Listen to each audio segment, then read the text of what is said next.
बिस्मिल्लाहिर्रहमानिर्रहीम। अस्सलाम वालेकुम। It's me Anila. आज जो इशू के बारे में हम लोग डिस्कस कर रहे हैं वो नॉर्मली हर इंसान, हर उम्र में ताल्लुक़ रखने वाले इंसान, चाहे वो बच्चा है, बड़ा है, इवन दो कि वो बच्चे जिनको हम समझते हैं कि ये दिन जो होते हैं या एज का एक स्पेसिफ़िक टाइम होता है जहाँ पे सिर्फ़ और सिर्फ वो अपनी लाइफ को एंजॉय कर सकते हैं, उन बच्चों के साथ भी इशू होता है जिसको हम आज डिस्कस करना चाह रहे हैं। साइकोलॉजिकली इंसान के साथ हम, क्योंकि एक दुनिया में एक ज़िंदगी और एक सोसाइटी और अपने रिलेशनशिप्स में रह रहे होते हैं, सराउंडिंग में लोग इतने ज़्यादा होते हैं हमारे जो इर्द गिर्द हमसे लिंक्ड करते हैं या हमसे अटैच्ड होते हैं, उनसे रिलेटेड जो चीज़ें होती हैं वो हमारे दिमागों में डेली चल रही होती हैं। मतलब आपका माइंड कोई भी लम्हा दिन ऐसा नहीं होता जो खाली हो किसी की सोच या किसी के बारे में बात करने या सुनने का। ऐसा बहुत रियल होता है कि ऐसे उन लोगों की बात हम नहीं कर सकते जो कि बिल्कुल इस दुनिया से सिमटे हुए होते हैं। उन लोगों के बारे में भी बात करेंगे इंशाल्लाह, एक अच्छी वीडियो बनाएंगे उन पे भी। बेसिकली दुनियादारों की बात कर रही हूँ कि जो लोग दुनिया से इंटरलिंक्ड ज़्यादा रहते हैं, अटैच रहते हैं। हम लोगों में से सारे के सारे ही इस तरह की चीज़ों को जो है वो फेस कर रहे होते हैं। अब होता क्या है कि हम जो हमारा एक अगर वो स्टूडेंट है, उसने स्टडी की तरफ अपना ध्यान देना है या एक मैरिड लाइफ चल रही है, हमने अपने रिलेशंस को टाइम देना है या प्रोफेशनली टाइम देना है, तो हम वो दे नहीं पा रहे होते। उसकी सबसे बड़ी वजह ये होती है कि हम स्टक हो जाते हैं। हमारी जो थॉट्स होती हैं, हमारी जो चीज़ें होती हैं, आप मल्टीपल चीज़ें जब कोई भी करते हैं, सोचते हैं, बोलते हैं या फिर पढ़ते हैं, तो वो डेफ़िनेटली आप ये एक्सपीरियंस करें कि वो मिक्सअप हो जाती हैं। आपको पता नहीं होता कि आपने फ़ोकस कौन सी बात पे करना है, कौन सी चीज़ को पढ़ना है, कौन सी चीज़ को सोचना है। तो माइंड जस्ट लाइक दिस कि आपका दिमाग स्टक हो जाता है जब आपके दिमाग में बहुत सारी चीज़ें चल रही होती हैं और एक फ़्लो में चल रही होती हैं। और जिस तरह कहते हैं ना, समंदर धाड़े मारता है, जस्ट लाइक दैट कि वो धाड़े मार के आपके माइंड को जो है वो ऊपर नीचे कर रही होती हैं। उनकी आपकी जो रेगुलरिटी होती है सोचने समझने की सलाहियत को वो थोड़ा नहीं बल्कि काफ़ी हद तक वो ख़राब कर रही होती है।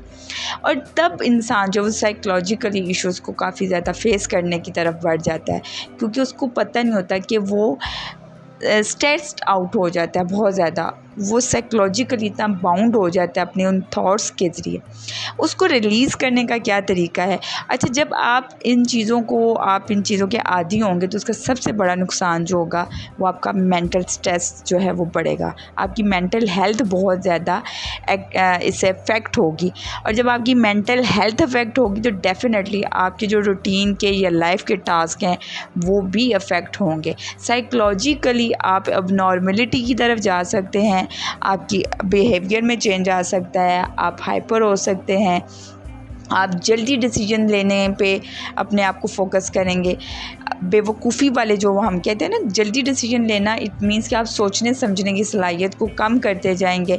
इसके बाद जब आप मेंटली स्ट्रेस पूरी तरह ये आपका जब ख़राब हो जाएगा साइकोलॉजिकली जो आपका सिस्टम है, ये थॉट्स जो आपकी रूटीन बन जाएंगी, ये फिर आपकी फ़िज़िकल हेल्थ को अटैक करेंगी। जब आपकी फ़िज़िकल हेल्थ अटैक होती है तो उसमें आपका सबसे पहले स्टोमिक जो है वो इस चीज़ को अफेक्ट करता है। स्टोमिक से रिलेटेड आपको माइग्रेन हो सकता है, आपको डायरिया हो सकता है, आपको फटीग हो सकती है। ये ऐसी चीज़ें होती हैं, सिम्टम्स होते हैं जो आपके मेंटल स्ट्रेस को लेकर आपकी फ़िज़िकल हेल्थ को ख़राब करते हैं। नॉर्मली इसको डायग्नोज जो वो आपको साइकोलॉजिस्ट करता है या फिर आपका कोई फिजिशियंस करता है, इससे रिलेटेड जितनी भी चीज़ें हैं। बट इसका जो आपकी जो बाउंड्री है वो अमूमन आपके जाके मेंटल स्ट्रेस से मिलती है। और मेंटल स्ट्रेस आपका यकीनन तब होता है जबकि आपकी थॉट्स स्टक हो जाती है। अब इसको रिलीज़ और रिलीव करने का क्या तरीका है? द बेस्ट थिंग इज़ कि आप जब ये सोच रहे हों कि मैं टेंशन में आ गया हूँ या मुझे समझ नहीं आ रही, मैं ये चीज़ सोच रहा था ये चीज़ भी सामने आ गई तो आप फोकस करें कि आपने किसी एक चीज़ को, अगर उस वक्त ज़रूरी है, अगर आपने कोई उसके बारे में बात करनी है, डिसीजन लेना है, दैन आप सिर्फ उसको रिलैक्सली होके सोचें और उसको अपने माइंड से एक फ़ाइनल करके बात या जो भी है उसको आप ख़त्म कर दें। उसको दोबारा जब वो सोच आए भी तो आप उसको उसकी तरफ बढ़ के अपना ध्यान खुद बटा लें।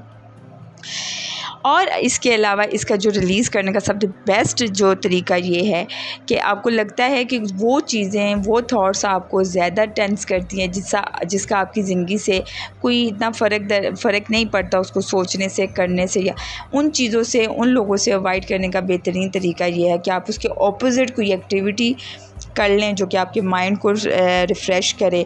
उसके ऑपोज़िट किसी ऐसी शख्सियत से बात करें, मिलें, सुनें जो कि आपको रिलैक्स करे और एक रिदम, यानी उस रिदम को ना टूटने दें। द बेस्ट थिंग इज़ कि आपकी कन्वर्सेशन बहुत अच्छी होनी चाहिए, आपकी जो कंपनी है वो बहुत बेस्ट होनी चाहिए, ताकि आपकी जो थॉट्स हैं ये आपके दिमाग को खाली देख के उस पर हमला ना करें। डेफ़िनेटली और मैं मुसलमानों को कहती हूँ कि शैतान नफ्स के ज़रिए आपके थॉट्स को जो है वो इमुलेटेड करता है और उसकी वजह से आप वो स्ट्रेस आउट रहते हैं और आपकी लाइफ में एक खचकोला सा मचता है जो कि आपको साइकोलॉजिकली डिस्टर्ब करता है और नॉर्मलिटी की तरफ लेके जाता है। तो बी पेशेंस, नमाज़ पढ़ें, ज़िक्र करें, तस्बीहात करें, मुस्कुराते रहेंगे। This is the best positive way. और इसके अलावा अपनी थॉट्स को अपने काबू में रखें, ना कि लोग आपके थॉट्स को काबू में रखें और वो जैसा चाहते हैं वैसा आप सोचें। तो अपने माइंड को अपने हाथों में रखें। द बेस्ट थिंग इज़ कि खुश रहेंगे और हैप्पी